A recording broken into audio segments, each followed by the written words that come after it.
in the past, people have exploited you through your defensive wrestling, take you down, get you down. Typically not passing guard much, just sit in full guard, beat you up a little bit.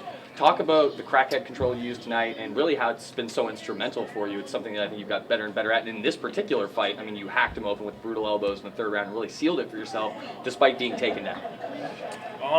It was mainly Dead Orchard was the third round. I also used what This is where we get a master class in Eddie Bravo terminology. Please correct me. No. The Dead Orchard is when they're both their arms are stuck in, and I basically got a double arm in triangle. I also did what he kind of calls Killer B guard, where I did Killer B guard to reverse triangle to omoplata, and he did a good job defending that. But man, since day one, man, my style's always been, I come from a JKD background, Jeet Kune Do, Bruce Lee, all day, every day, be like water and flow. And I knew that being a stand-up fighter, I was probably going to be, people were going to want to try to take me down, and I have to be very effective there too. So I was always very good with being happy with working from my guard. And over the years, man, the evolution of it, and obviously, losing some fights that way, I just knew I had to step my game up, and I started working with Eddie Bravo and 10th Planet, and you're part of the lexicon now, the Killer B guard. You've worked your way into the Eddie Bravo book. Yeah, no, I know, man.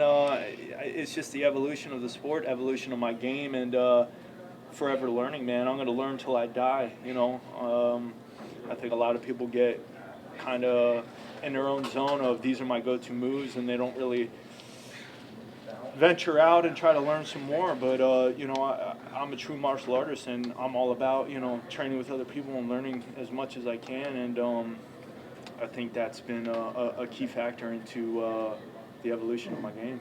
That dovetails what we were just talking about, the Jeet Kune Do concepts, the idea of throwing away what doesn't work and keeping what does. But I mean, there's something so obvious, so unique, so idiosyncratic to your game, the way you strike on the feet, the way that you use rubber guard stuff on the back. I mean, if you were covered in black or in a motion capture suit, people could watch you sideburns aside and still know, oh, that's definitely Ben Saunders fighting, I can tell. I mean, is that not a motivation, but how do you feel about having such a distinct style? Not just a guy that people recognize as exciting, but a guy who, when you're exciting, it looks different from when other guys are being exciting. I mean, if you look at, what being a martial artist is, I mean, being an artist, what artist wants to be similar to anybody? Everybody wants to kind of be their own person outside of the pack, and I'm the same way. I took what my characteristics are, what my body type is, my length, you name it, and I just try to make it work for me. And that's pretty much what it is, man. I think it's awesome that I kind of look a little different. Everything's a little bit different, and I'm a little charismatic too. So people can get a little bit of a good guy character from me. And man, I'm just here to test myself against the best in the world and put on a show. You're a wild and wacky guy, certainly different than even your average fighter. So tell me about how you felt about you hack him open, he's bleeding all over your chest, into your face. That's all him right there. Kenny Robertson's blood, more like brass or more like copper? What does it taste like, and how'd you feel? Man, I try not to think about the taste of his blood. But I definitely knew that, I had him in a bad spot. We work a lot of things, and that's a very bad spot for him.